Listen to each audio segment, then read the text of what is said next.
Hello and welcome back to International School History Teacher. This is the fourth in a series of 6 lessons that deal with the fundamental philosophical issues surrounding that key question of what is history. Now in this lesson we'll be looking at the third of the epistemological problems that result from the basic stories that historians tell each other about the past and what they call history.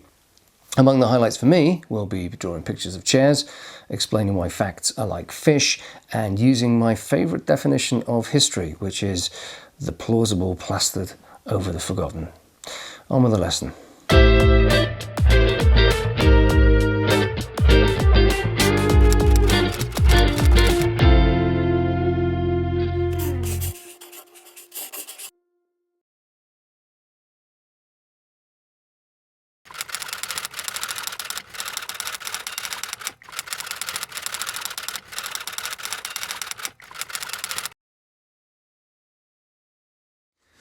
Okay, so what does it mean to produce good history? What does it mean to have written a great work of history? Read the reviews on the back of any critically acclaimed work of history, even perhaps a work you've read yourself, your favourite work of history. What do the critics praise? Do they praise factual accuracy?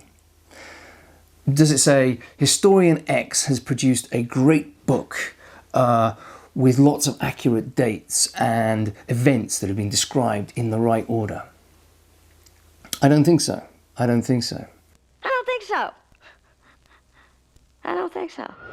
If you go to Amazon.com, if you look at the reviews that have been produced there of the books, they'll say things like, this historian has really brought the past alive. It's a very strong narrative. It's dramatic. It is providing an insight into a lost age.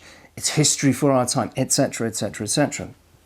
I mean, let's look at one highly acclaimed work of history. This is Orlando Figes's A People's Tragedy, which also happens to be one of my favourite works of history. And you know, if you read the reviews on that, you get a certain sense of the strength of it. I'll give you a description from it, though, perhaps an extract from the book that will allow you to get a sense of what I think makes Figes a particularly powerful historian. Now, this is an extract that describes the events of Bloody Sunday in Russia in 1905. Snow had fallen in the night, and St. Petersburg awoke to an eerie silence on that Sunday morning, 9th of January 1905. Soon after dawn, the workers and their families congregated in churches to pray for a peaceful end to the day. Singing hymns and carrying icons and crosses, they formed something more like a religious procession than a workers' demonstration. Bystanders took off their hats and crossed themselves as they passed, and yet there was no doubt that the marchers' lives were in danger.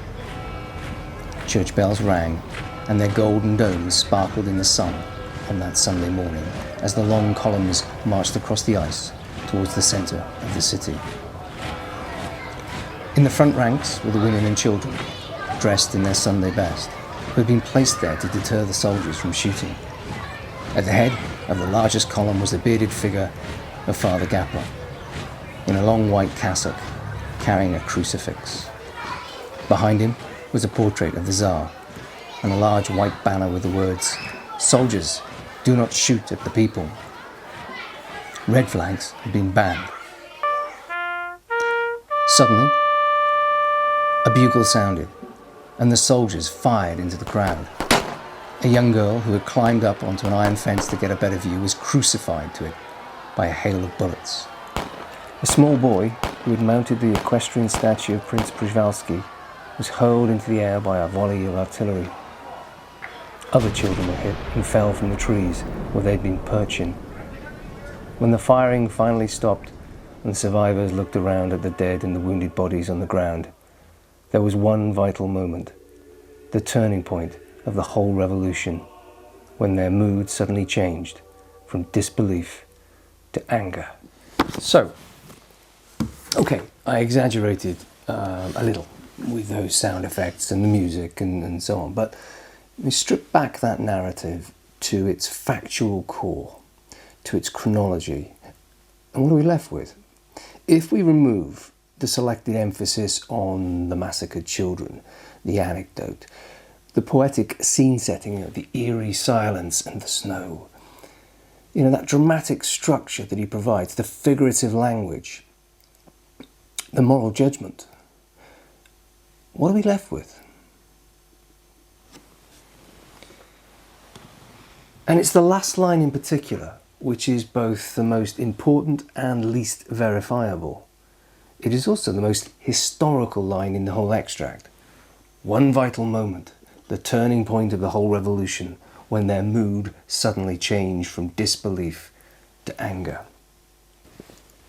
Now, I'm not going to judge how Figues claims to know what the mood of thousands of people happened to be on that morning. Because that's what history does. That's what historians do. They make those sort of generalized judgments. They interpret and then they provide a narrative with facts to support that judgment. Because as C.H. Carr said, facts are like fish.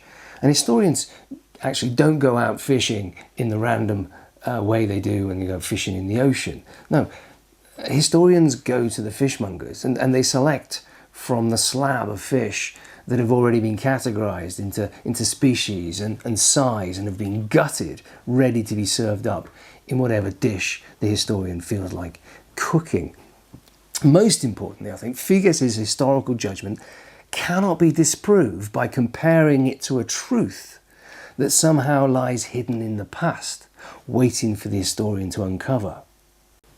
As the French anthropologist Claude Lévi-Strauss put it, he said, historical fact has no objective reality. It only exists as retrospective reconstruction. And that is what history is. It is retrospective reconstruction. Let me illustrate this. According to philosophy, then, there are lots of ways in which we can claim to know something. This is the study of what's called epistemology, how we lay claim to know something. Now, one powerful way that philosophers use is called correspondence theory, or the correspondence theory of truth. And let's imagine there's a chair in front of us now. We can all see this chair. Now, I could attempt to represent the chair by drawing it on a piece of paper, or in my case here, a tablet. So let's have a go. Yeah. Now, obviously, I'm not very good. I'm not an artist. Oh dear. Yep, but there you go. That's my chair.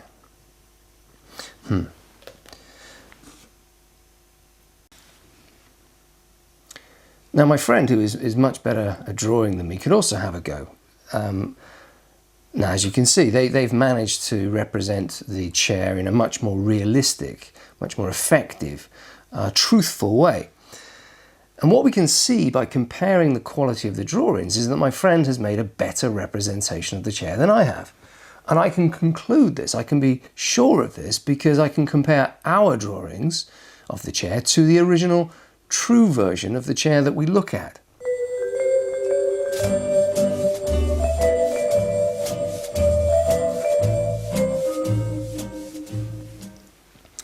But history cannot do this.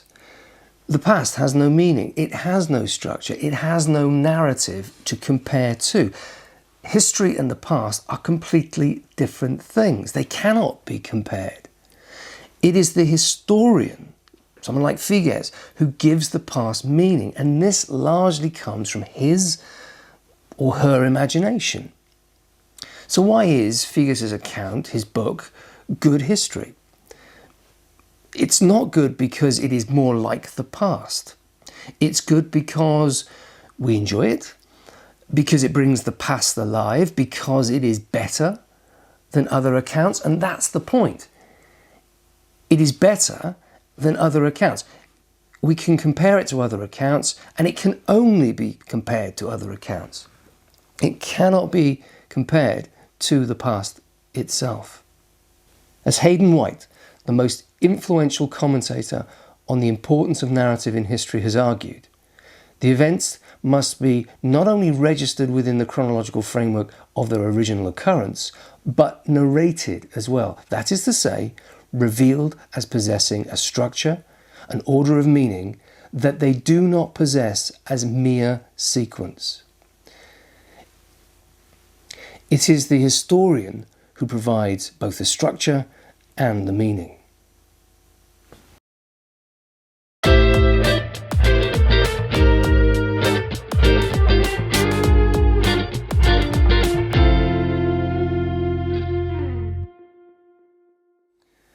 In conclusion then, as Milan Kundera says in the quote that I used right at the beginning of this lesson, we won't understand a thing about human life if we persist in avoiding the most obvious fact, that a reality no longer is what it was, it cannot be reconstructed.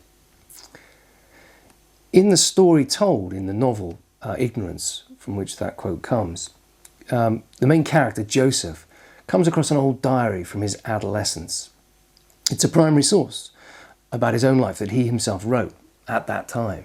And yet, most of what he reads is completely unintelligible to him because he's forgotten. In order to make sense of what he reads, in order for him to make sense of his own life from his own record, in order to give his past meaning, as it were, he has to construct narratives of cause and consequence. He has to imagine motivations. He has to inject drama. As Kundera says, Joseph did not set out to fool anyone, but to make the recollection intelligible. That is basically history. Because what history is making social recollection intelligible. Joseph's account, like that of the historian, was no more than the plausible plastered over the forgotten. In the next lesson, we're going to begin to examine why history, even as plausible plastered over the forgotten or retrospective reconstruction, why history, despite all of that, is still vitally important. More next time. Architecture of amnesia, scare the people with hysteria. Architecture